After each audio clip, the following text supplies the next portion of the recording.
and exhale.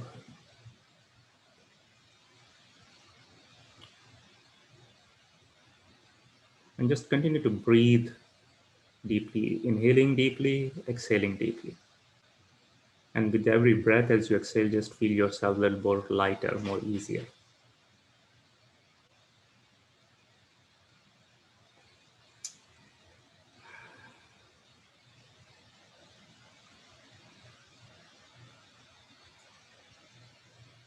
And if your mind goes somewhere else, just gently bring it back by focusing on your breath.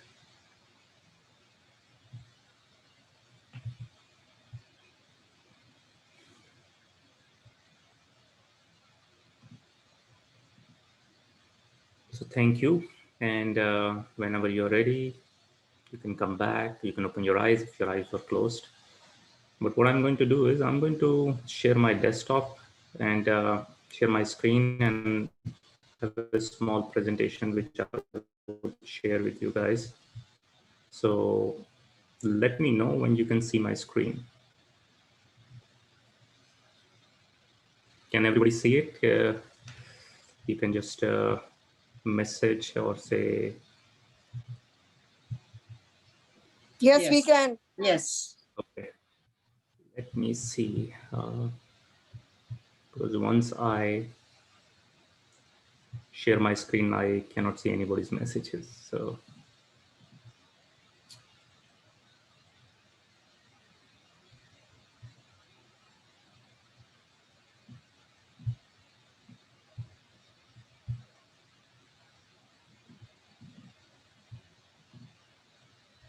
okay, let's go ahead then.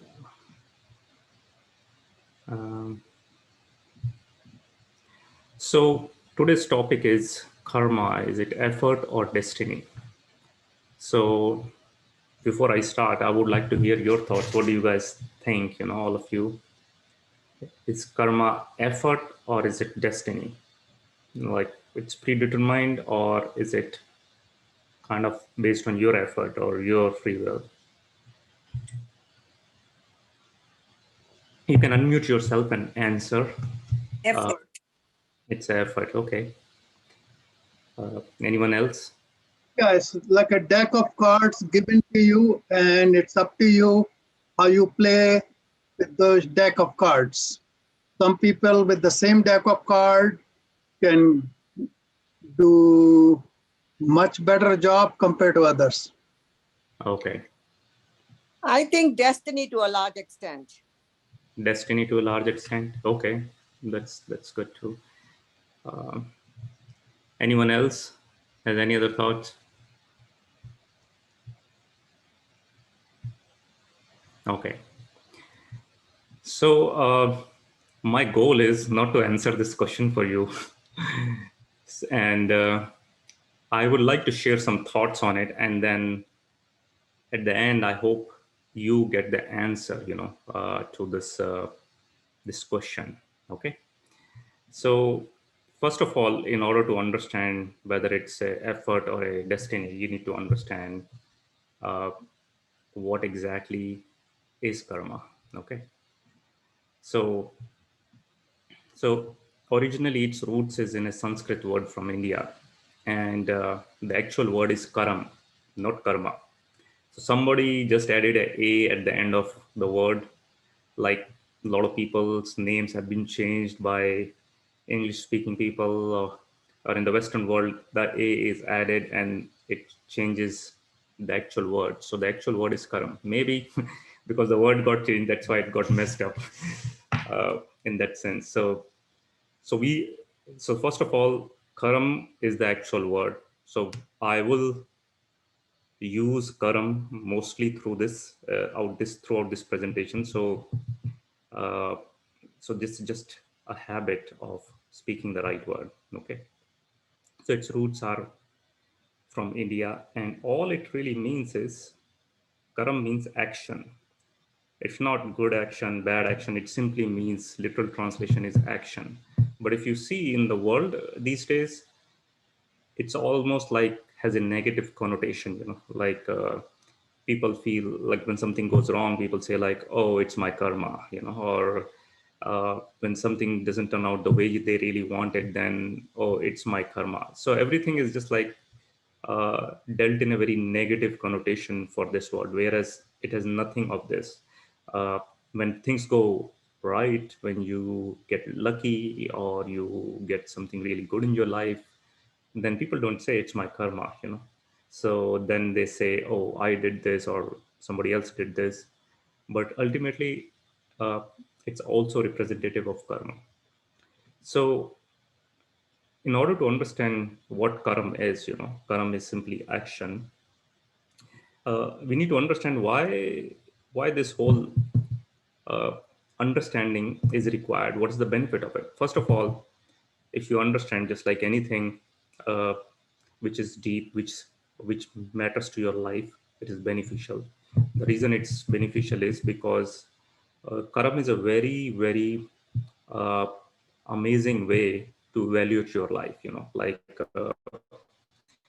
if things are going great in your life, how fulfilled you are, what's the quality of your life, what's the quality of relationships in your life, uh, then it gives you a very good benchmark to evaluate your life, you know, and not just and to extent be specific with it. Like if you are having good relationships, then you have good karma in your relationships, you know. But at the same time, if you have challenge with financials, that area, you don't have good karma there, you know. And it's like almost like you have a good credit there or you don't have a good credit there. So you could have a lot of things running amazing in your life, your relationships, your job, your health, and your other things, but financials might be a problem. And on the other hand, there would be a lot of other things, but your health might be a problem. So that means the karma with your body is not in alignment. And ultimately, once you understand what area of your life is not in alignment, where you are actually uh, having challenges, where you are feeling out of balance, then you can actually focus on that area, see what's really going on. What is it that I'm not doing in the right way that is creating this kind of a discomfort or disease, whatever you want to call it. So if you know that and you are armed with that information, then what's going to happen, you start working towards that area of your life, and you can find a solution. And once you can find the solution, you can actually move forward in your life. You can actually enhance the experience of your life in that particular area, and similarly you can go area by area and enhance your whole life. So the knowledge of karam, the understanding of karam is actually to master your life. It's not the other way around, where like it's to put you down or to make you feel upset or it's a suffering. None of this is there in that way. Okay. So once you understand it, then you actually can devise your life in a more holistic manner. You can do it based on the understanding, rather than rather than thinking that life is a random thing. You know, like it's a roll of dice, and I don't know what kind of cards are given to me, what the dice roll has for me. None of those things. You actually understand things very clearly, and once you understand those things very clearly, you can start mastering your life. And there is no better gift in life to know that you are the master of your life. And in essence, the whole idea of karma is that it's a very accurate law. Just like you have gravity, you know, you throw something in the air, it comes down, and you know that, hey, this thing is going to come down because of the force of gravity. Or if you jump, you would land on the earth. That's like force law of gravity. Similarly, law of karma is very accurate, you know, because in the end it's about creating balance in your life. So certain areas, just like I was saying, that these areas where you feel these are not working fine, they are out of balance, but karma brings in balance. It's if you really see, it's the biggest accounting book, you know. It keeps account of all the good deeds you have done, all the not so good deeds you have done, and then depending on the balance, you are going to actually experience the life depending on which side the credit is there. So it ultimately brings balance, and as you become more of master, you bring more balance, and then ultimately you add more positivity, more positive credits, and you can continue moving forward in your life. Also, as I talked to you before, that karam as a word just means action, not right, not wrong, but similarly in the essence, karam is not about right or wrong. It's about guiding you towards your true north, which is for you to be in true alignment with who you are, and where you're heading in your life, what is the deeper purpose in your life, and all that, so that you can have a fulfilling experience of life. So I hope this gives you a basic background, like what karma is, why it is important to understand it, and in essence, by understanding karma, what is the benefit of it. The question comes, how do you create a great karma? Like, how do you build so much of credit that you feel abundant, you feel fulfilled? So first of all is to educate yourself of laws of karma. you know then, so for which you are already here, some of you already know a lot more about it. The second thing is taking responsibility of your actions, taking responsibility of your karma. So everything which you're experiencing right now in your life at this point of time is a sum of all the past actions which you have done.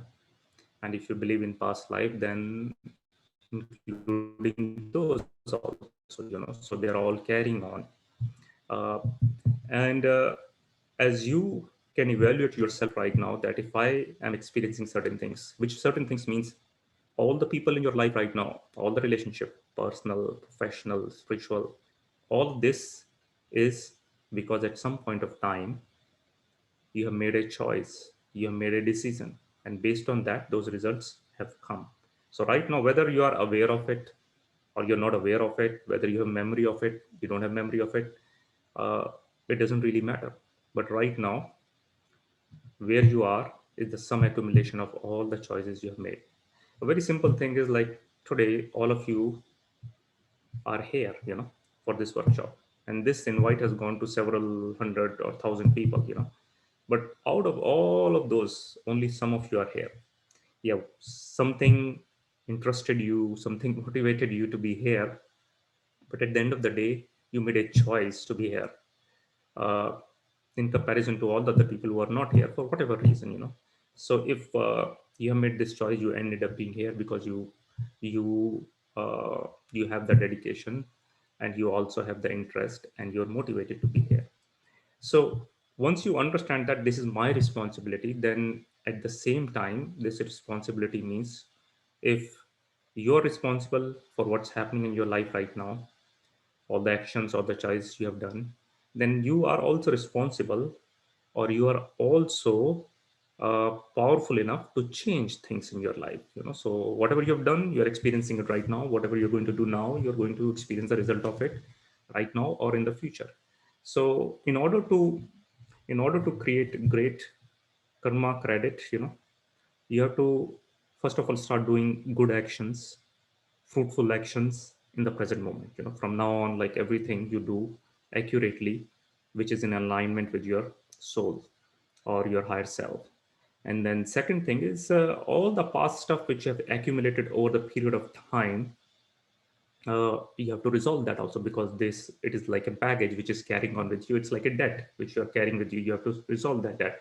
Otherwise, even though you continue to do a lot of good actions right now, but the past stuff is not resolved, it will not allow you to experience all the good fruits of the present good actions which you are taking. So that is, these two things are really important, and later in the presentation I would like to cover some of this. And ultimately, if you, in a very simple essential manner, like if you drop from this presentation, leave, if you really want to create great actions, great karma, is to do selfless actions. And this has been cornerstone of a lot of philosophies, a lot of teachings, a lot of religions. So when you do actions to bring benefit to other people, bring benefit to the world in general, you automatically accumulate a lot of good karma. In India, it's called sukarma. So good karma is sukarma, bad karma is vikarma. So, so what really I'm going to share with you is we all know the whole law of karma in a very simple manner. What you sow, so shall you reap. But how this karma, the whole thing actually comes into action, is a is an interesting thing. And I did a workshop, I think 2 3 years back, where I talked about 12 different laws of karma, which is to basically show how karma is actually working in 12 different flavors in our life. So I don't really have time to go through all of these 12 because it was a 3-part series, but I would cover some of the fundamental ones which would actually give you a broader perspective. Because my goal is to not just talk about karma, but to actually see how do we resolve the past ones and how do we do the positive ones for the in the present for the future benefit. Okay. If anybody has any questions, any comments, you can always unmute and ask here, but I am sure most of your questions would be answered as we go through. Everybody good till now? Anybody? Yes. Okay, Yes. thank you. Okay, so let's talk about what are the different ways karma really works. So one of the laws of karma is the law of creation, which means what you create will bring its relevant fruit. So whatever you are creating right now, you're going to get the relevant fruit of it. So if you're doing a good action, you do a act of charity, you do a selfless action, it is going to bring benefit to you in the same form. And if you do some negative karma, you conspire against somebody, you think negative about somebody, and then also it is going to bring the fruit of that thing. And it's also not just like just action in the action sense. Whatever you are creating at the level of thoughts, at the level of the words, at the level of the actions, they have the similar reciprocative energy. And what I mean by that is, like, if you think positive about somebody, or that, and you really appreciate that person, even if that person is not in front of you, uh, the vibrations would reach out to that person. But who is the first person to actually experience this positive vibration? Who is the first person to experience this positive vibration? Ourself. Exactly. So whether whether you see those positive thoughts reaching to somebody else or not, but you are the first one to experience it. Similarly, if you are creating negative thoughts for somebody else, whether it reaches the other person or not, or it will still reach, but you are the first one to experience this. Similarly, in the form of words, what you choose, what you say, you are the first one experiencing it, because first it comes into your thought, then into your words, and similarly into your actions. And in the different religions, different philosophies, the other way of understanding this law is what you sow, so shall you reap. So this is a very fundamental basic law. It's the law of cause and effect. There is a cause and it leads to effect. Everybody is more or less aware of it. The other way to look at karma is the law of allowance. And what it really means is, what you allow will is what will continue. So what it means is, like, if you continue to do the same actions, it will bring the same results. So if you keep on uh, getting upset with yourself or somebody about a particular action, you keep on getting, you know feeling angry, upset, all of those kind of things. If you keep on saying the same things to in a relationships, you keep on thinking negative about a certain person, keep on talking negative about a certain person, and then you expect a positive relationship with that person, then it's not going to happen. And so in the same way, if you keep on investing in the wrong kind of stocks or money or whatever it is, then you keep on losing money. It's not going to bring. So you have to make some changes there. So another definition of insanity is you keep on doing the same things over and over again and expecting a different result. That's not going to happen. So this is all part of law of allowance. And then at the same time, in order to shift that, you have to have awareness of what you are creating every moment. Because otherwise, if you are not, this law of allowance is actually working on autopilot. Like what you are thinking, if you don't change your thought process, it's continuing the same way. Like if you have a challenging relationship with somebody, whether it's your boss or your in-laws, and every time you think about that person, what really happens? You immediately start thinking negatively about that person, or you think about the time when they said something or hurt you something, uh, or created negativity in your life. The moment you think about them, it immediately, that same cycle starts. So, and then at the same time you realize why your relationship is not improving with that person, even though your intention is to change that relationship. But every time you think about that person, you keep the same cycle starts. So if that happens, then you're not going to change it. it will continue to bring the same results. Similarly, if you allow yourself to be mistreated by somebody else or be disrespected by somebody else, the other person understands that they can take that advantage, and they would continue to do so. But at some point of time, you have to stand up, uh, and be strong and face, and then actually change that experience by building or by setting a very clear boundary with that person, so that they do not take advantage of you or do not disrespect you. So this is on you. So whatever is happening, uh, is whatever being allowed, and whatever is being allowed a lot of times is on autopilot. You're not even aware of it. So once you become aware, you can put a pause on it and change the direction. Okay. So this is the second law, which is law of allowance. The third is law of resistance, which is, what you resist will persist. So what it means is resistance creates suffering. So which means you are not in the flow in this moment. So anytime you suffer, like you're suffering, um, like somebody doesn't, somebody said something to you, and you're going through that suffering, and the suffering is a direct result of you resisting in that moment what you really need to allow in that moment. So for example, if somebody said something and it hurt you, and then every time you think about it, you the question which comes into your mind is, how come they said this to me? What do they think about themselves? How come they disrespected me, and all of those things. So what that person, whoever was that person, they have said something, maybe intentionally, maybe unintentionally, but they said and they moved on.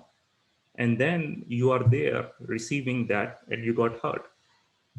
But instead of allowing yourself to experience the hurt, you know, you are in resistance of feeling the hurt, but you're focusing your energies. How come they said this thing to me? How dare they said this thing to me? So whatever they've said, done, and gone. So that event is over, but you're still stuck at the place where that event has happened, and you're still remembering that how come they have done this thing. You're not in touch with the reality. The reality is they have said, and it has hurt you, and they have moved on. But you are not in touch with reality because you are still living into your imagination, in the sense, how come they said this to me? So as long as you are in that place, you are out of touch with the reality. When you're in out of touch with reality, then what's happening is you are going to suffer. You're resisting. What are you resisting in that moment? You're resisting being hurt. And you are resisting for whatever reason, because maybe if you acknowledge you are hurt, that means you are weak, or means there is something wrong with you. Maybe you're not worthy. So all of these things are the underlying things which are not allowing you to accept that you are hurt in that moment. And in order for you to keep your attention away from experiencing the hurt, you keep on pointing your finger towards whoever has created that experience. And there is nothing wrong in basically acknowledging who has created that experience. But the more important thing is to bring into awareness, what is it that is creating suffering for me? And the moment you acknowledge that I'm hurt, and without judging, without making anything right or wrong, just allow yourself to feel the hurt. Maybe you cry a little bit, maybe you allow that grief to pass through you. Once you do that, you would become free of that. Then you can decide what to do next. Maybe you have a conversation with that person, maybe you create a very healthy boundary with them, that you're not going to talk to them again, whatever it is. But the first need in that moment is for you to take care of yourself, to realize, let me allow this thing to pass through me. So if I'm hurting, let me feel the hurt. Because sometimes when you hurt, underlying feeling is hopelessness, powerlessness, all of those things. And we have a very tight belief systems around this, which means like, oh, if I'm powerless, I'm hopeless, then my life is over, nothing is going to happen to me, I'm completely worthless. And this is because of these meanings which have been translated internally. You don't allow yourself, you don't give yourself permission to experience what needs to be experienced. So anytime you feel suffering in your life, whatever the area, just take a moment, pause, go inside and check what is creating the suffering. The suffering is in direct correlation to what you're resisting. So that's why what you resist will persist. So if you keep on avoiding feeling hurt even though you are hurt, the longer you do that, the longer you would experience the pain. I hope this is clear what I'm trying to say, because a lot of times that's what's happening. That's why a lot of times when you lose something in your life, whether it's a job or a relationship, whatever it is, if you don't allow that grief to go through you and you hold it, then that thing would be holding you for a very long time, which means you are not in acceptance of what has really happened. You wanted the result to be something different, but the reality is different, and you're not in acceptance of that. And the gap between what is the reality and what you really want is directly proportional to the suffering which you're going to go through. So I hope this is clear what I mentioned here. Okay. So this is law of resistance. Uh, the next one is, so before I go to the next one, I want to share with you a small story. Some of you might have heard it. This is a story of two wolves. So there was an old Cherokee, and he was sitting with his son, and he was telling him a story about the battle which goes inside the people. So he said the battle between there are two wolves inside, and they are continuously at battle with each other. One is the evil one, and it is anger, envy, jealousy, sorrow, regret, greed, arrogance, all the negative stuff. And the other one is a good one, which is joy, peace, love, hope, serenity, humility. All of those things are there. So the grandson become really curious as he listens to the story, and then he asks his grandfather, so which wolf wins ultimately? And the grandfather said, the one you feed. So it's a very interesting story because it's in direct correlation with what is the next law, which is the law of focus. So who wins? Which wolf wins? The one you are feeding, the one you're focusing. And by focusing, what you mean is you are uh, actually putting your energy there, whatever is in your focus. So when you whatever you pay attention to would actually grow. Your attention is there. So it doesn't really matter whether your attention is on a negative thing. If you continue to think negatively, you dwell on some negative thing, what's going to happen? The negativity would continue to grow, and the result of negativity is you would experience anxiety, you would experience pain, you would experience all the negative stuff. Similarly, if you focus on positivity like gratitude, appreciation, that energy is going to grow. So law of focus is very clearly about wherever attention goes, energy flows. Wherever energy goes, life grows. So you are the one. If you see certain things growing in your life which you don't want, that means you, whether you want it or not, you are still focusing on that, right? So if somebody has said something to you, you got hurt, and every time you think about that person or somebody similar, you feel that hurt. So I remember one story about a person. He was telling that there was somebody called David who actually said something to him uh, long time back, and he felt hurt. Why did he said this to him? And then one day he was crossing the road, and on the other side of the road he saw David crossing the road also. So as soon as he saw and recognized David, he felt that pain and heard whatever David said 10 years back, because after that he have never talked, never connected with him. And as if it felt very real that it happened just like 10 years back. And as he was crossing the road, as he passed by David, he realized actually he's not even David. He looked like David. But in that moment, he just thought about David, and all those emotions, all that pain came back. So which means he was still holding on it, and as soon as he just put his focus there, he start experiencing that same negativity, whatever happened. And similarly, it's true in the same way. All the good things which has happened in your life, somebody has been a blessing in your life, somebody who have been an angel in your life. Every time you think about them, you get really happy. So wherever you're focusing, that part of your life is growing. So that's a very powerful tool to understand which part of my life is actually growing. So how can I focus? How can I train my focus? And your focus is your most important currency. And what I mean by that is everybody in this world right now is trying to vie for your focus. All the social media, all of those things, they're all being created so that they can keep your focus on their website, on their product. The more they can get your attention, the more they can make money, more they can sell your attention to advertisers. So it's very important for you to check where your attention is, where you're focusing. And then based on that, you can evaluate where your life is. Does it make sense? So let's do one thing, a very simple experiment. You have all been here, you're paying attention, but how do you know where your focus is? Okay. So you would just sit for a very short time. I'm going to keep a tab on the time. And all we are going to do is we are just going to check uh, where we are in this moment. Okay. So take a deep breath in, all the way in, fill your belly, your chest, and exhale. Take another deep breath in and exhale. And as you exhale, you let go of anything which doesn't belong in this moment. Okay. And take another deep breath in and let it go. And just notice the flow of breath coming in, going out, coming in, going out very naturally. Notice all the subtle changes with each breath.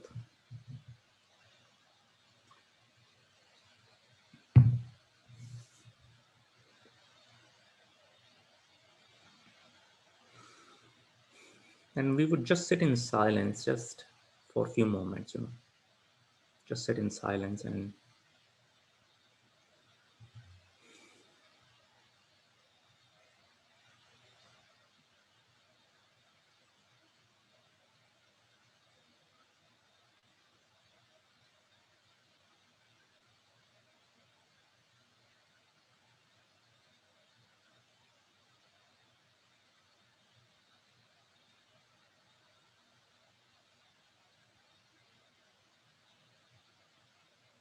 if your mind goes somewhere else, just gently bring it back by focusing on your breath.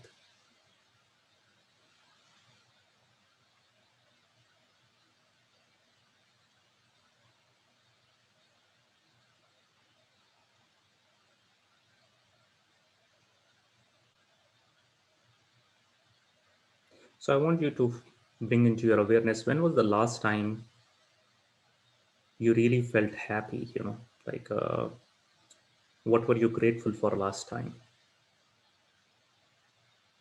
Did somebody did something for you? Somebody said things to you, or you were very thankful to somebody or some things in your life? So what was it that you were really grateful for? And also maybe in this moment, what are you really grateful for?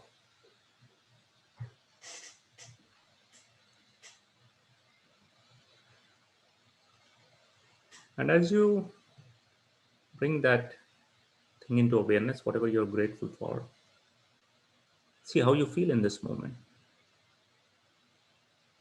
What are the feelings in this moment? Do you feel open? Do you feel warm? Do you feel connected? Do you feel in love? Whatever it is.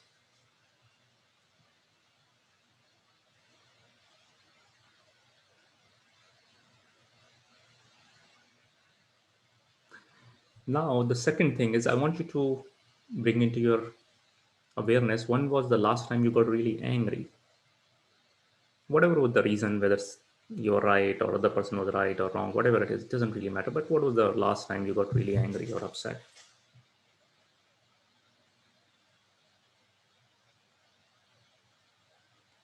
And if you cannot think of anything, that's great. You don't have to dig very far.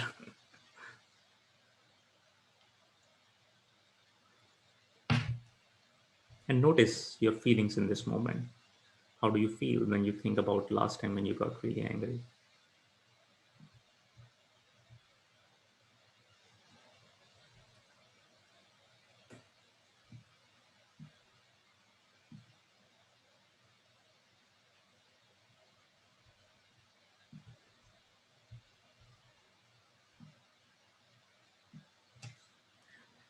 So now come back, take a deep breath in, let go of that feeling of anger, bring your awareness of gratitude in, take a deep breath in and let it go. So did you notice, anybody would like to share your experience right now? How do you feel? What was your realization? Anybody in a word or a sentence?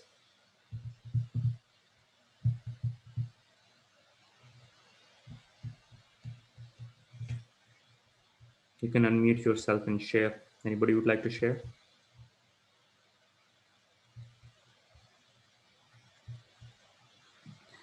Okay, so if you really see, the moment you start focusing on gratitude, you have a very different set of feelings, very different set of emotions. Similarly, when you start focusing on that moment when you got really angry, it's a different set of feelings, you know. So imagine if you have a whole set of experiences from the past which are not positive experience, which are negative experience. They are automatically on autopilot, you know, and they are actually creating your experience on day-to-day basis in your life. Similarly, if you have a lot of positive experience, they are automatically there. But the moment you put them into focus, the moment you bring your attention on them, they automatically start growing. So no matter where you are, it's the same room where you are. The moment you think about something which you're grateful for, the feeling changes. Similarly, the moment you start focusing on being angry, the feeling changes. The whole world outside exactly the same outside this place where you are sitting. But in that moment, you have changed your reality, you know, in this moment by focusing where you are focusing. So in that way, if you just sit silently every day for a few minutes and see where your mind goes, if your mind is basically pointing, or if it naturally keeps on going to the same place, it's actually pointing you that whether this part is really a healthy part if you experience positive feelings, or if you experience negative feelings, uh, which means that those parts or those areas in your life need some healing. Okay. So the next law is law of attraction. A lot of people actually know about it, you know. And law of attraction is basically, as per the book Secret says, what you think is what you attract. But the real law is what you feel is what you would attract. Because you can think some things, but you can feel something different. Like a lot of positive affirmation when you say, "Oh, I am positive, I am powerful, I'm strong," but inside you don't feel powerful, you don't feel strong. So you're in direct conflict with what you're thinking and what you're feeling, and then because of that, it's not going to help you experience, help you create the reality you really want. What is actually going to happen? Who's going to win? Whatever you're feeling in that moment, whether you're feeling positive or negative, that's what's going to win, you know. So it's like you are a giant antenna. Whatever you're broadcasting at a feeling level, it's going out to the universe, and based on its positive, its negative, you're going to attract the same thing back. So notice how you feel, you know, and based on that, you can get a understanding, get an idea what you are attracting. So most important thing here is what you feel is what you will attract. And finally, there are a lot of laws, but this is a very fundamental law. This is called the law of love, you know. So all the creation in life is creation of love. So everything beneficial is created with intention in love, you know. You're coming from a place of love. The whole creation is created from a place of love. Everything which is not created in love will, in some way or other, be created out of fear, you know, or out of other negativity, you know. So love is ultimately the power of oneness. So that's why all, in some ways or other, when we are hurting, what we are hurting is because of lack of love. And lack of love in that moment is, I don't have enough emotional support, enough moral support, enough relationship support, whatever it is. And similarly, when you are really enjoying singing and dancing, you are enjoying, like, "Oh, I'm grateful, you know, so there is somebody who's there to support me. I'm grateful for God. I'm grateful to this life. I'm grateful for whatever things." So those are all different flavors of love, you know. So law of love is fundamentally the center point of this love, because if you are vibrating in this energy of love, that's what, and if you're creating from this place of love, then you're creating way more than just like uh, just a very simple business. But if you're coming from a place of love, you're creating a business which is full of love. It would attract people who measure your success in that energy of love. You are the one who's saying, "I'm much more fulfilled than even whatever money can provide, you know, as a form of accomplishment." So law of love is the fundamental. So every time You can check your intention. And love means different things in different situations. Like in certain situations, love means you're creating something out of compassion. You have to be more compassionate towards somebody. Sometimes you have to be more tolerant towards somebody. Sometimes you have to be supportive of somebody. So love is, it's a different positive emotion in that particular moment, you know. And if you are coming from that place, then you're automatically creating things in alignment.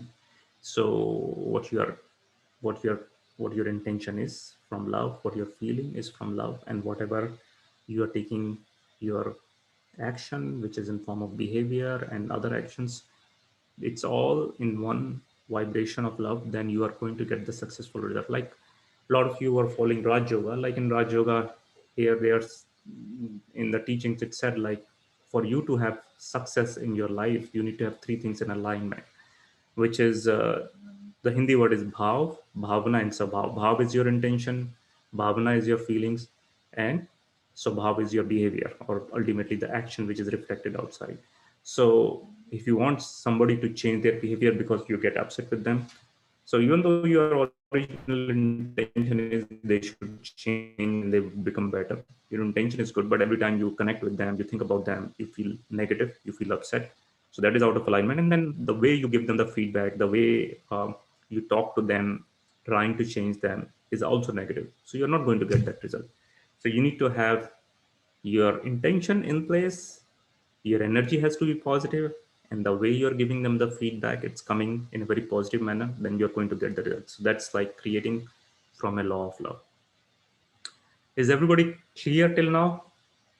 All of these law of karam, different laws, different flavors. Anybody has any question?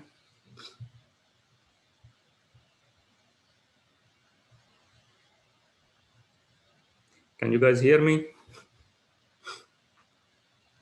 Yes. Yes. Okay, great. So if nobody has any question, that means everybody is master in law of karma. Okay, everybody knows the philosophy. Not master, but we are learning. Yeah, we are all learning. That's true. Right? So, yes. So, Excuse me. yes. Would you please show us the second slide, the law of karma, the second one, please? The law of allowance. Oh, yeah. I think it is the law of allowance. I missed one of the things. So, No problem. all right. Thank you. So till now, the way we started our journey was, is karam effort or destiny? In order to understand that, we really need to understand, first of all, what is karam is, which we already talked about. Then we also, all of this was to really see how karam really works. These are all different flavors, different ways karam really works. Even though in a very essential manner is what you do is that's what you're going to get back. But if you really go deeper, all of these are different flavors of karam which are there in this world, which is connected to your day-to-day life. Now the important question comes that how do I build the connection that some of you mentioned, that destiny, the karam is more about destiny than your effort and all of those things. So we have to really see what is the connection of karam with destiny. But before I go even there, let me ask you one thing. So before even we do any actions, before we do any karam, what is the precursor to the karam? What happens first before we take any action? Thought. Yeah, absolutely. So first a thought comes like, hey, I need to come to this workshop. So based on that, then you plan everything and you go, and then you register and then you come. Or you have, similarly, you have to go somewhere. You say, I have to go somewhere, and then you plan for it. You take your car and all of those things. But the first thing is a thought. So thought is an interesting thing because thought is always influenced. So do you, any one of you experience that you get influenced, your thought get influenced, your thinking process gets influenced by things from outside inside? Anybody ever notice that? Yeah, that your thoughts can be influenced. Yes. Okay. So what are the things which influence your thoughts? Anybody would like to share anything? What are the things which influence your thoughts? Sometimes the past experience. Sometimes the past experiences. Yeah, that's right. What else? Say Sorry, could you repeat that? what somebody else says to Yeah, somebody else says, something. Yeah. So if you really see, Fear. uh, you. so somebody was saying something. Your own Fear. Oh, Fear. sorry. Yeah. Yeah. So if you really see, there are two categories in which you get influenced, right? There is a external influence. Okay. So if I say external influences, what are the external influences? Anybody would like to share? What are the external influences which we have in our life, which influences our thought? Sometimes the People, expectation. relationship, Relationships, yeah, that's true. What else? Situation. Situation, yeah. Anything else? Work. Expectation. Yeah, expectation is one thing. What else? Force. Force. Force. Okay, force of what? Um, Force of Force of media. Force of other people, strong people in your life, right? yeah, words, yeah. So if you really see, there are several external influences, like what you watch, the TV you watch, the movies you watch, internet, all of those things, they are all influencing our thought. You read a good book which opens up your mind, gives you a wonderful understanding of the universe, or spirituality. Now you are influenced. You won't think about the same thing like before. Like few centuries back, people used to think, oh, earth is flat or earth is the center of the universe. But now, as science has proved, it's not. It's the other way around. Then the stories which we read, the stories which have been told by our relationships, other people, then similarly the relationship, our parents, whether then our teachers, our gurus, all of those, the family which we are coming from. Like in certain families says, oh, this is our family, this is our last name, and this is how we do things. This is the honor of the family, so that influences what your choices you're making. The religion you follow, it gives a big school of thought, framework, and then the food which you eat, and there are several other things, right? There could be a lot more different things which can influence you externally. Anything I missed you want to add to this list, external influences? Okay, so I'm sure there would be a little bit more, but these are kind of the key ones. Similarly, somebody talked about fear and your past experiences. These are all internal influences. What it means is past memories. If something happened to you in the past, whether it's positive or negative, uh, those memories stay with you. Like if you have been the receiving end of a generosity of a stranger, then your experience about that stranger is strangers could have a could be good people. Why we can have positive connections with them. And similarly, if you have a negative experience with a stranger, then that could also influence your thought. So similarly, the culture in which you have grown, so that has a strong thing. Like, and we have our own biases when we look at certain people. Oh, these people from India are these, or these people from Southeast Asia are these. These people, white people are like this, or black people. See, these are all very cultural influences. Then the background you are coming from, uh, so those backgrounds influence you, poor, rich, middle class, whatever it is. Then also one of the big things is whatever the past traumas you have gone through, past challenges you have gone through, and if they have not been healed, those unhealed emotions, unhealed energies which are sitting with you, they have a fundamentally very, very strong impact on you. Like for example, if you opened your heart and you really loved somebody or trusted somebody and that person betrayed you, then, and if that person was really close to you, then it would be very hard for you uh, to really go back and trust that person again, or trust people in relationships. So you would have trust issues because whatever that betrayal has happened, that energy of betrayal has not been healed, you know. And if it's not healed, you're just carrying it. And every time you think about that person, just whatever they said or they did, you feel the same energy, whether it's upset, loss, grief, whatever it is. So though that particular thing is fundamentally the one which is really driving you from the past. Like imagine, like there was a little girl who was with her mother, and they were in a very big house, and the mother was work, like it was a big house, so mother was in another side of the house. She was doing laundry, and then this little girl was in the bedroom, and she, something happened, and she heard a noise, and she got a little scared, and she started crying for her mother. And as she was calling, her mother couldn't hear her, you know. And then when she didn't hear her, then she felt very scared, very alone in that moment. And then at the same time, she felt that, oh, I called my mother and my mother never came for me. That means my mother abandoned me, or my mother don't love me. So, and if this event happens one time, two times in different ways, then automatically you create this thing that, hey, my mother doesn't love me, you know, or my mother rejected me. So you create this block inside. Whether that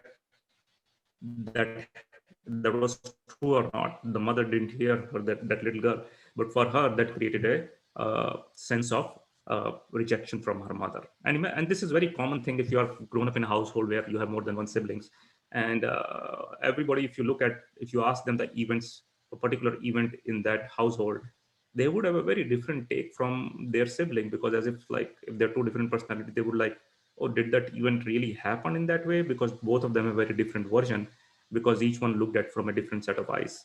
And also one is favorite uh, brother or sister, like my parents like that one better than others, so you live in your life in a very different way. You felt like, oh, your parents didn't love you in the same way they loved your brother or sister. So all of this created a sense of loss. Or if it's a direct upset, kind of a betrayal, then you carry that betrayal energy. So if you don't do that, then they actually sit like a block inside. You know, you are looking at the world through that energy of betrayal, because it's not healed. And when you look out, you look at people, you look at relationship, and you realize that you feel that, oh, people would always betray you in the relationships. So you cannot open your heart fully towards those people, because if you open your heart, they might betray you, which means that would hurt you, and it would hurt you, it would shatter you.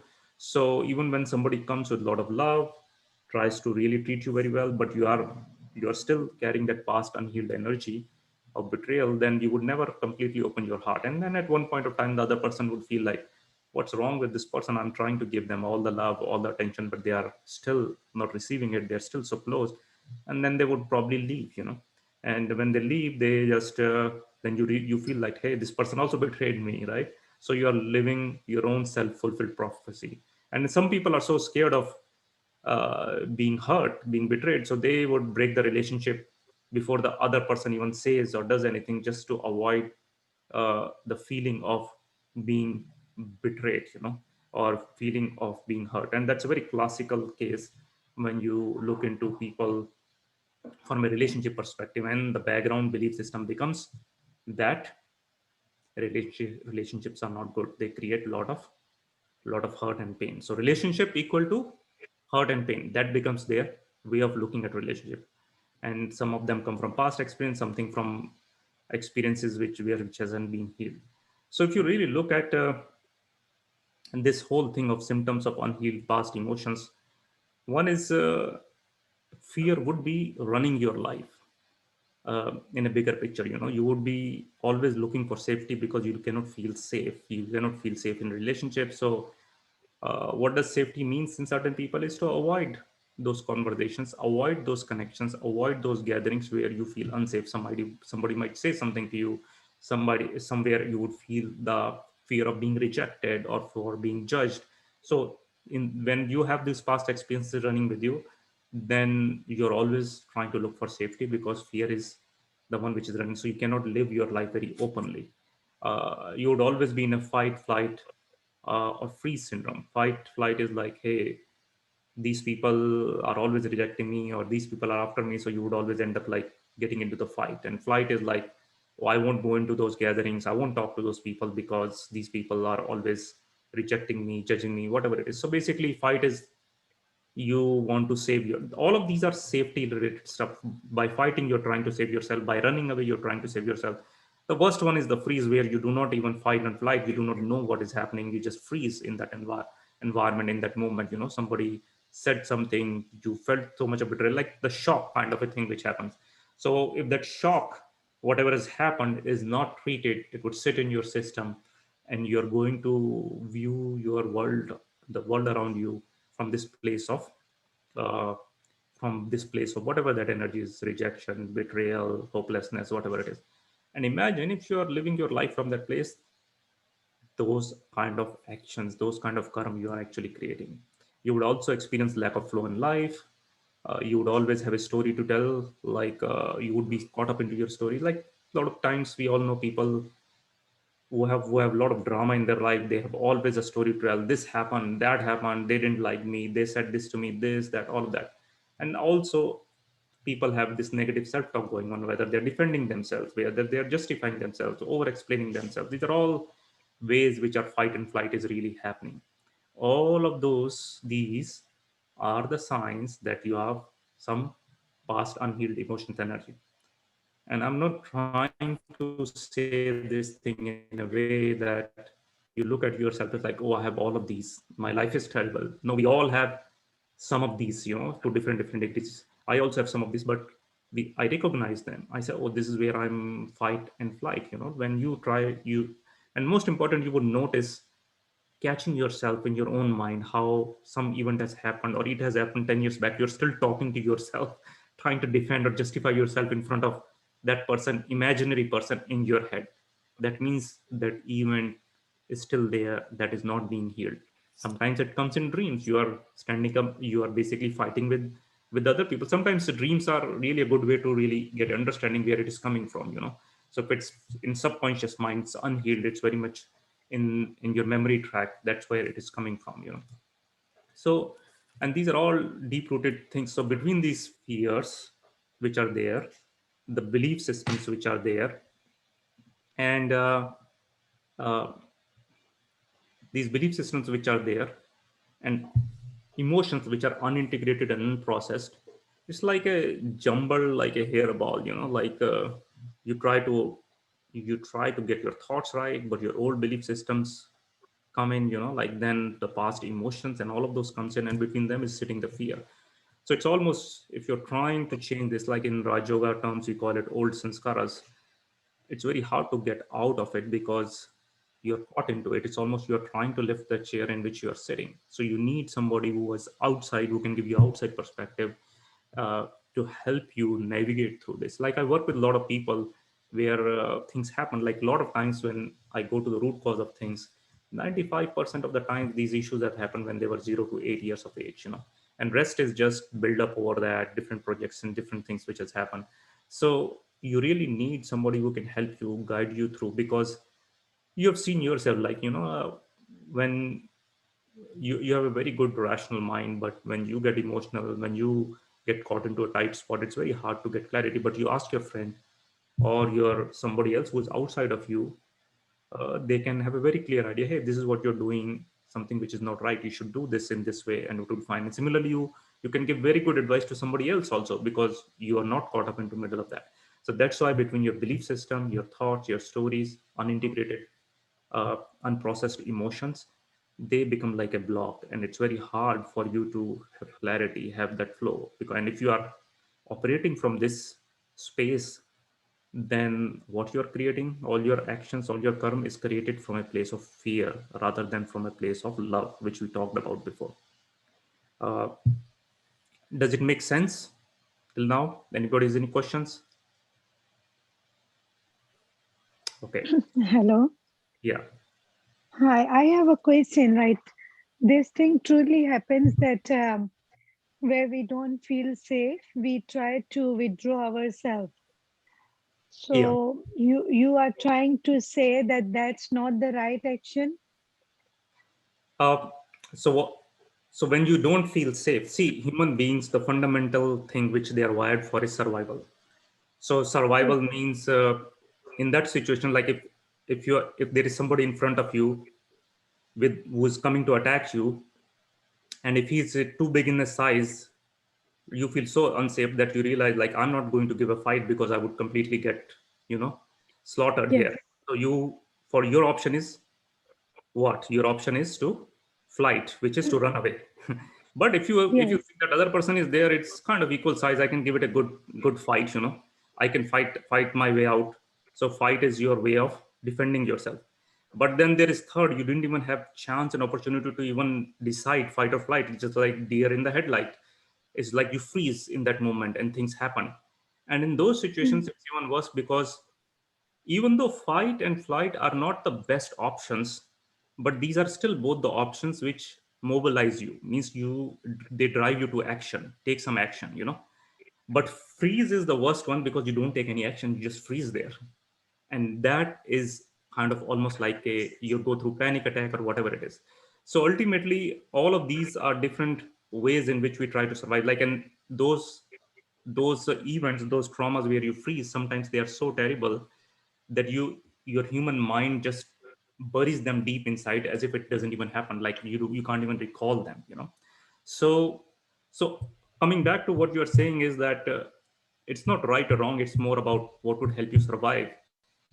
But after you have passed that moment of survival, how do you go back and heal those things? Because sometimes you don't have resources in that moment to really make the right choice until unless you're really powerful, right? Because you have all the spiritual powers, you have really good energy, good strength, good emotions to deal with that situation. We all go through this, and then once that event is over, how do I release those unintegrated and processed emotions? Because what happens is, if you do not release those emotions, those anger, upset, whatever has happened, those feelings of rejection, then you sit with it. And you cannot sit with a difficult emotion without labeling it, without creating a story around it, right? It's like you go watch a movie, and if it's a sad movie, you're like, if it's a happy movie, you're good, right? Movie is good, finished, you come back home, it was a happy ending. If it was a sad ending, you would like, oh, I wish it was a happy ending, the hero didn't died in the end, or the heroine didn't die in the end. But anyway, you're okay because there was an ending. But imagine those movies where the director leaves you halfway there, you make up your own analysis, your own Mhm. judgment. You keep on thinking about that movie all the time, right? Like for next 2 3 days, like what could have been the ending. You go through the whole thing. So it's difficult, you haven't come to a closure with that. So once you don't Mm. come to closure with it, then you start creating your own stories.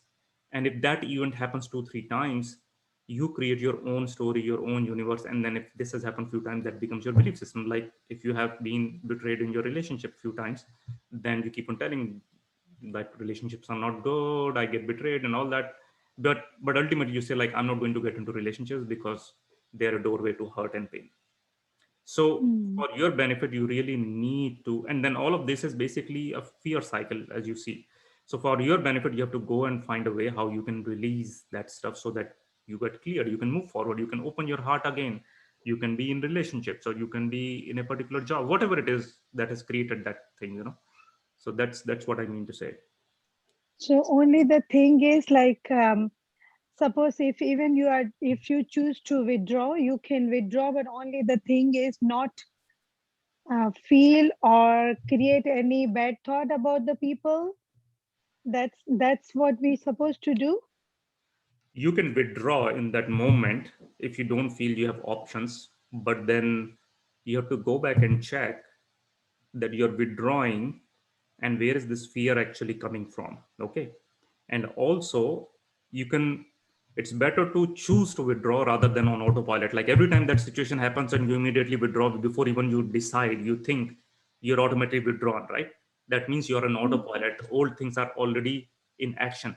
So you choose to withdraw, that's even better than autopilot withdrawing. Do you understand that? Mm. Yes, So yes. once you withdraw, then you go back and analyze, what is it that's causing me to withdraw? Maybe I don't have enough power to stand in front of this person, right? Maybe this Mm. situation is very difficult. So then you analyze and take the right appropriate action. What would help you to get out of this autopilot and stand up for yourself? What would help you to create this power Mm. to face in that moment? And sometimes you realize there is no point talking to this person, I would just withdraw. But the difference between auto withdrawal versus the one where you're choosing that there is no point talking to this person is there is no fear, you're not upset, you just realize there is no point, there is waste of time talking to this person. So there is no hurt feeling, there is no negative feeling. That means that's a proper choice to withdraw without hurting yourself. Does it Yeah, make that's sense? what, yeah. Thank you. Thank you for clarify. Thank you. Yeah. So again, understand in every particular situation, first of all, your number one thing is to be aware, are you doing it on autopilot or you're choosing to fight or choosing to withdraw, right? Because that choice doesn't exist in freeze. So if you're Hmm. choosing to do that, that's great. Then you're still a step ahead, and then you can come back and look back at the situation. And every time you look back at the situation, you see, check your emotions. If there is still a charge left, like you think about your dad or mom and something they said long time back, you're still hurt. That means that is an unhealed, unprocessed emotion, and that's why a lot of times when people have trouble with their father or mother, they keep on trying to fix those issues in their with their partners. They would recreate those issues. Like somebody is a woman has an issue with their father, they would recreate that issue with their husband, try so that they can fix it, so that it can complete the story. So the completion of closure should happen, and the same way the men would do the same thing. So you have to be aware where exactly it's coming from. So coming to this map is not fully complete. So there are external influences, internal influences. So then you think about something, then the emotions come, so positive thought, positive emotion, negative thought, negative emotions. Then whatever is your emotion, they come translate into words, words get into action, action becomes habits. And if you keep on doing the same habits, what happens?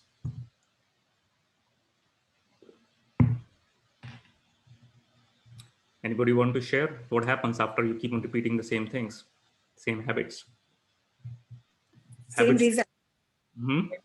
Same result. Same result, exactly. And then it becomes your attitude. You keep on thinking negative about that person, keep on doing the same habits again, it becomes your attitude. Attitude becomes your character, right? Mm. Negative attitude, negative character translates to whatever the character one becomes, and then that character leads to a particular Destiny.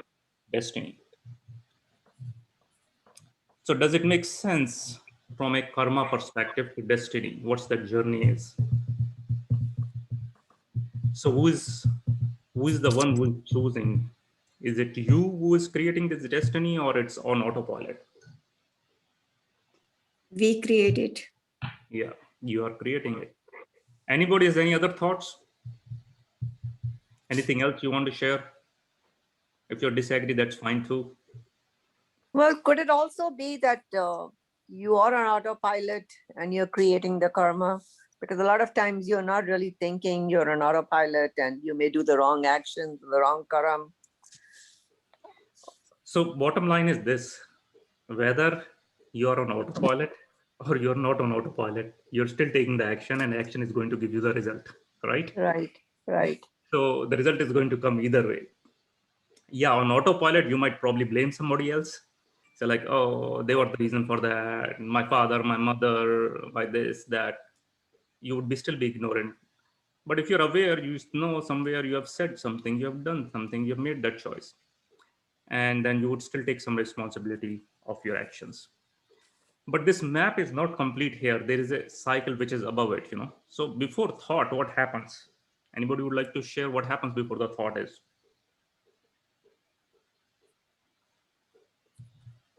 Experience.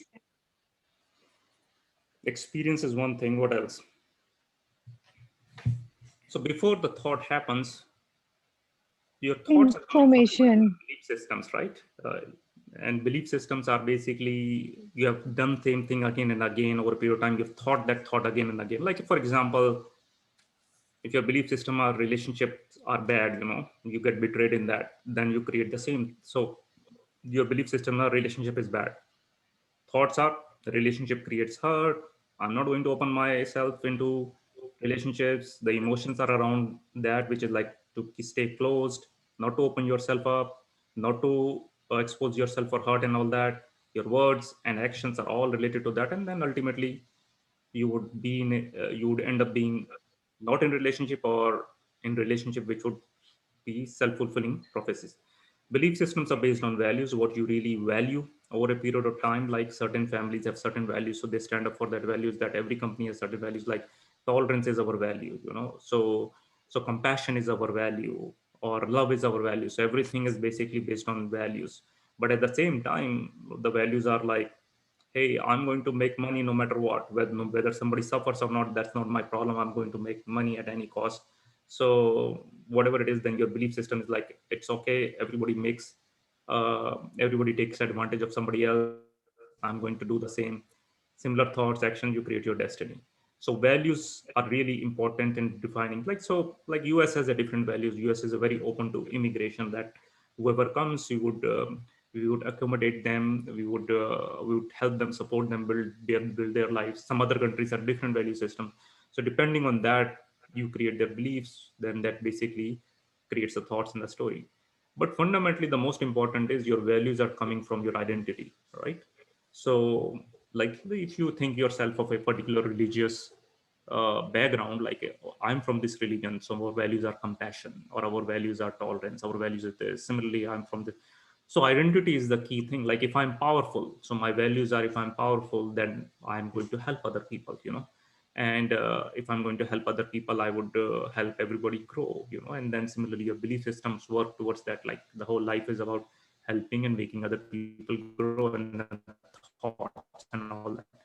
So fundamentally, the most important thing here is your identity is the key. What you think, who you are, is basically then going to lead to your destiny. So if you think you are powerful, if you are pure, if you're divine, then this whole chain would follow to destiny. This is a good autopilot to be on, if you're on a positive thing. But autopilot is on both of them, whether you think you're powerful, you're not. Some people say I'm worthy. So when you're worthy, your values are, I'm worthy, I'm grateful, I'm appreciative, I'm abundant, and then life is going to bring in. So your belief system is, life is going to bring in more abundance, life is a learning experience, then the thoughts, emotion, all of those things. So identity is the key, and all of our identities in some way or other is a little bit tarnished. We have little less, we think little less of who we are. All of us, like we are not good enough, we are not this, we are that, whatever it is, and all of us need acceptance. I was remembering one interview from Oprah, and Oprah has taken interview from so many people, like presidents, celebrities, and all of that. And what she was saying was that after the interview, every single person, almost in some way or other, every single person has asked me, like, was I good, in that interview? Did I did good, So basically, everybody's looking for acceptance in some way, because everybody in some way or other has little bit less self worth.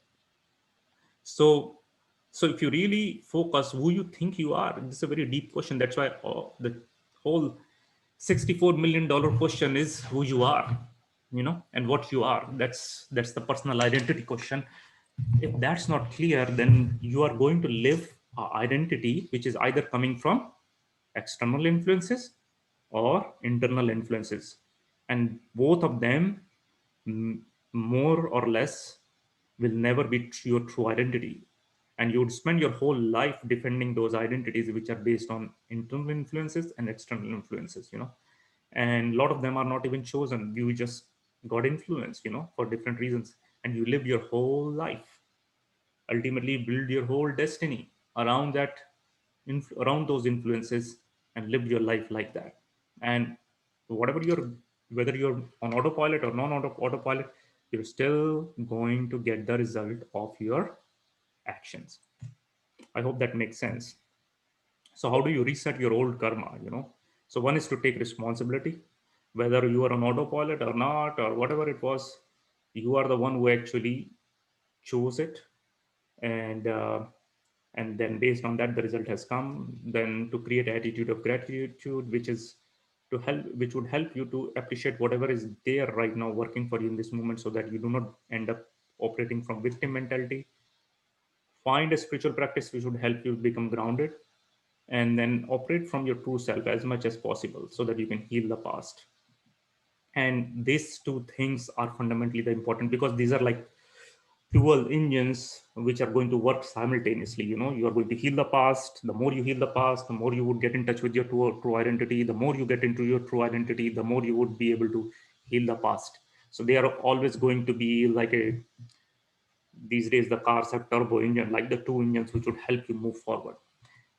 So the research steps are very simple. You have to become present, like some practices which help you to become present, being more grounded. The second is to be real with yourself, to really evaluate where you are. What is the experience of your life in this moment you're having? You're happy, sad, excited, calm. You're growing, you're not growing, you're fulfilled, not fulfilled. You are the only one, not fake optimism. Like some people are always, no matter what's happening, they're like, oh, I'm very happy, everything is great, even though they are hurting inside. Not that. To be real means to be really real. What is going on with my life? Because once you're real, then you can make the plan to go to the next level. How do I move forward? And finally, to be heart centered.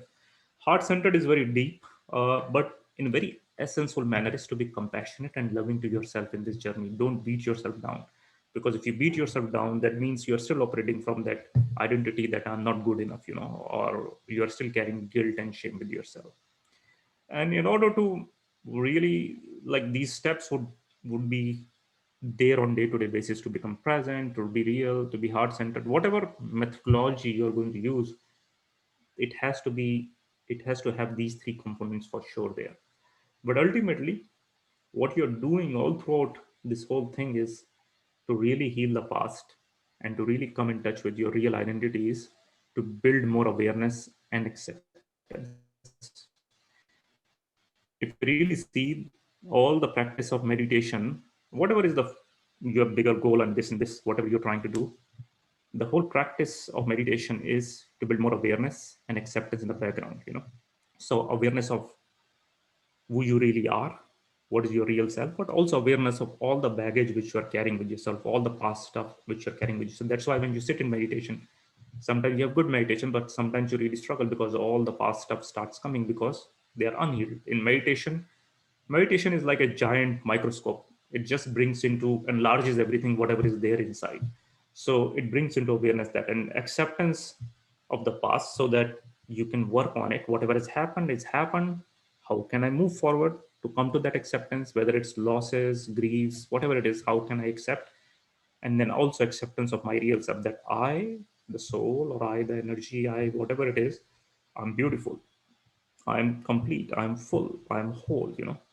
So so these two engines have to work, that awareness and acceptance, continuously, because these are the only two ways in which you can reset your past, leave that baggage out, and connect with your real self, real identity. Because as that happens, you start building a very good credit of your karma, your actions, to move forward. So awareness is basically taking notice, what's really happening, to be really real. Like once you become present, you become the second step is to become aware, like to where I am, to be really real. I'm healthy, unhealthy, I'm positive, negative, whatever it is. Once you're aware, you also have the idea, like, hey, I'm 100% happy, I'm 100% fulfilled, or 50% there, 70% there. Everybody, if you ask yourself, you would get a good idea. Like a very simple thing is, ask, how was your last week? Last week was, I was very happy, and then, or I wasn't that happy, or I was fulfilled. Not then the last month, then the last year, or till this point of life, a point of time in my life, how I was. So you can measure it. Once you can measure it, the second step is, how do I accept whatever is happening instead of struggling with it? And then bring in that law of karma, which I talk. What are you resisting? Whatever you're resisting is not allowing you to accept that thing. And it's okay to tell yourself, sometimes it's okay to feel hopeless, it's okay to feel hurt, it's okay to feel all of these things. Ultimately, it's okay to not feel okay in that moment, because just like I feel love, I feel joy, I feel happiness, these are all different parts of me. I also feel sadness, I feel challenged, I feel frustrated. But this is not whole of me. These are all different parts of me. So sometimes it's okay to be hopeless. Everybody feels hopeless. It's okay to feel sad. But the main thing is not to get stuck there, like in that. So if you allow yourself to feel whatever is going on, then you can move to acceptance very clearly. Okay. And once you accept, then the next step is you can change it. And once you change it, you become master of your own experience. Okay. So once you start building positive karma, positive credit, positive actions, then you feel more present and light. There is a natural flow of joy in your life. It's easy to accept self and others.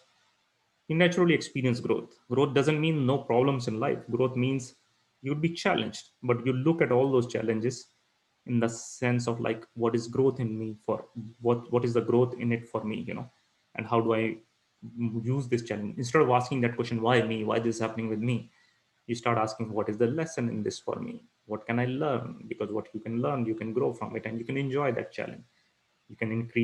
You would have increased trust in life. Like, you can trust life, trust universe, that life is working for me, not against me.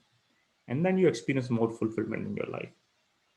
Does it make sense till now, what we talked about? So I would pause here. And before I get into a short meditation, where I want to show you how to become more aware and more accepting.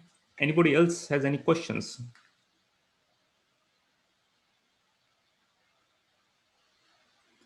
Is this clear? Unclear? Anything else? I had a question in the chat, maybe. Okay, what is the question? Let me open the chat.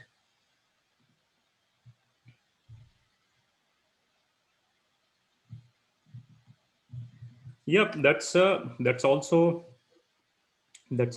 a result of your action, your karma, like, so depending on whatever actions you've done in the past, you have whatever future choices you are making, they are all accumulating and bringing you positive results. Like, a very simple thing is like, I'm from India.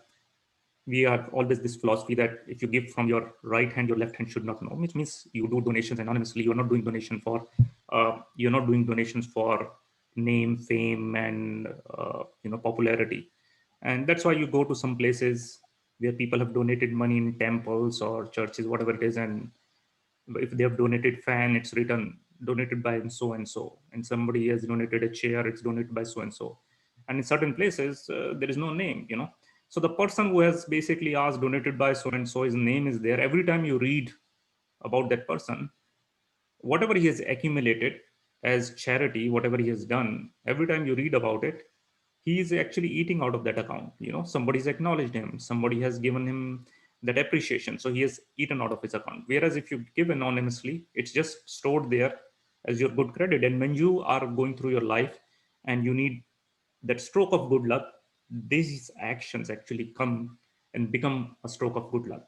Similarly, somebody who has accumulated money through greed, through power, through all the bad means, when they might have a good set of actions which are still helping them grow, even though from outside everybody said like, hey, this guy is a real whatever it is, but he's still prospering even though he has done all the negative things.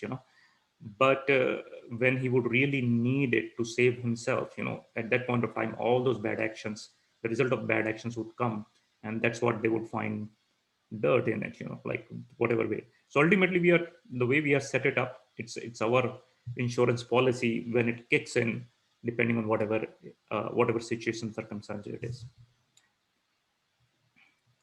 The first law of karma was law of creation, which is the very basic one. What you sow, so shall you reap. So I hope this answers your question, Anil.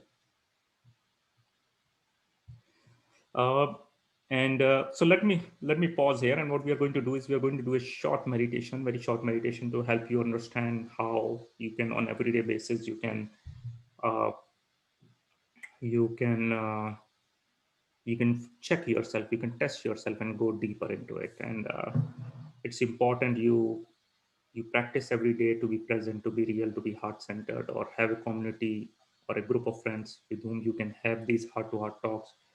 Or if somebody wants to work with me, you can always come and work with me one on one.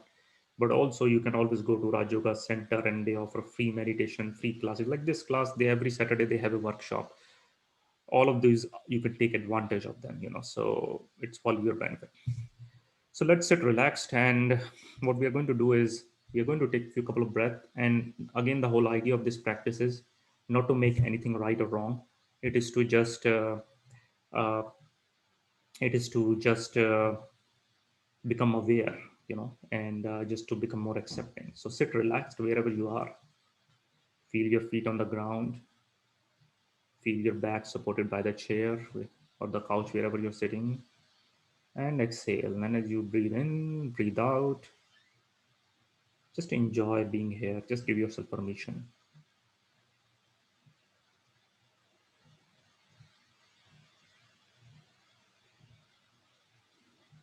And I would invite you to scan your physical body all the way from the top of your head to your feet and check what's going on with your physical body. Do you feel connected to your physical body, partially connected, fully connected? And one is not better than other. It's just to be aware where you are. And either way, it is okay. Or you notice part of your body is calling for more attention versus another. So check where you are. So when I say check, don't use your head, feel into your body. That's what I mean. And as you feel into your body, notice whatever is going on without making it right or wrong or judging.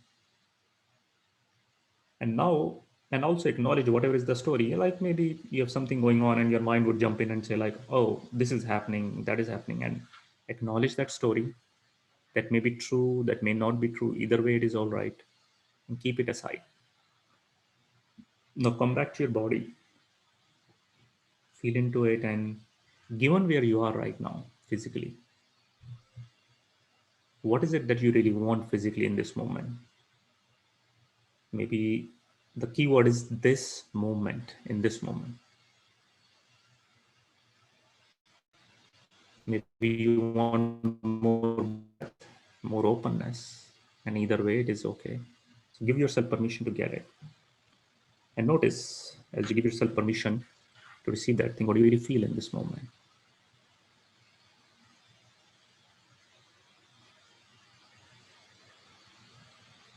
Now check your energy body energetically, how you feel. Do you feel alive? Do you feel open? Do you feel closed? Do you feel partially open? Either way, it is okay. Or you feel no energy, and that's okay too. And check where you are in this moment. And if there is a mental story, acknowledge that also, whatever that mental story is, and leave it aside and come back to your energy body and check where you are.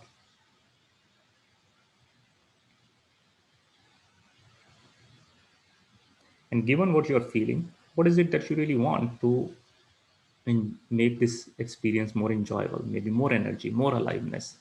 But the key word is, given where you are, what do you want energetically in this moment?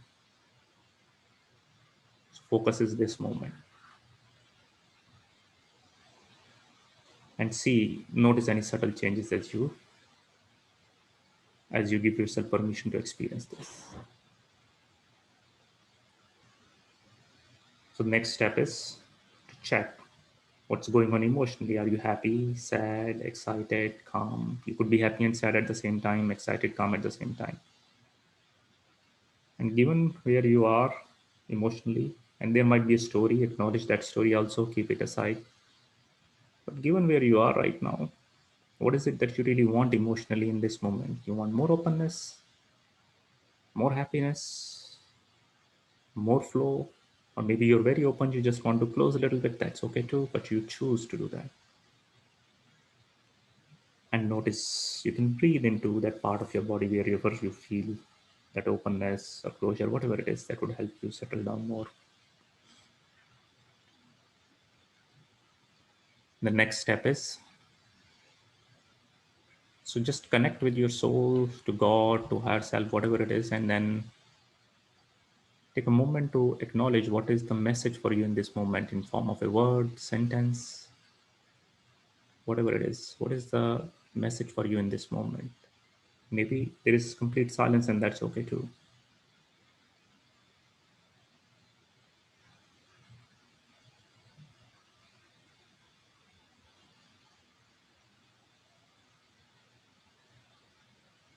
And acknowledge that message, whatever that message is.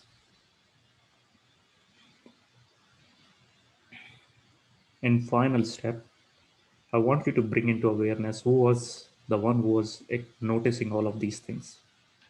Who was the one who was noticing the physical body, emotional body, energetic body, all the different parts of you?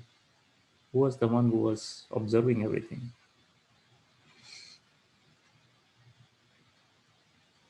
It's not more. It's not to really look for a question, but more to be aware, to stay with the question, so you can enjoy the natural response which comes from inside.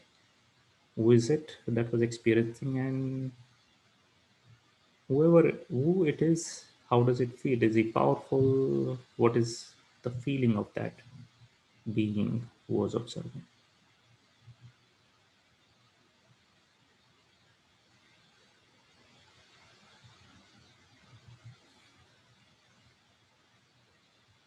So take a deep breath in, let it go.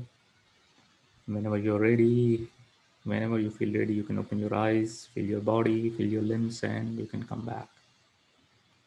So thank you, and I hope this session was valuable for you. These are some of the details. You are welcome to connect with me, connect to the center, and hope you enjoyed this session. Thank you. And I'm going to give it back to the center. Thank you very much. Thank you, brother. Thank you. तो उसी समय क्यों churning जाती है? Thank you, Vivek Bhai, for this wonderful session. As it was mentioned on the slide, we have to be present, we have to be light. And one of the ways to be light is just accept. So more acceptance, less expectations. So thank you so much for joining us tonight, or this evening, I would say. And for those who would like to receive the recording, we will be putting it up on our YouTube channel, and we'll also put the link to the YouTube channel on our chat box. So you can view this recording maybe in a day or two. It will be available, and you can also share it with your contacts and family. Thank you so much. Om Shanti. Om Shanti. Bye, everyone. Om Shanti. Thank you. Thank you. Yeah.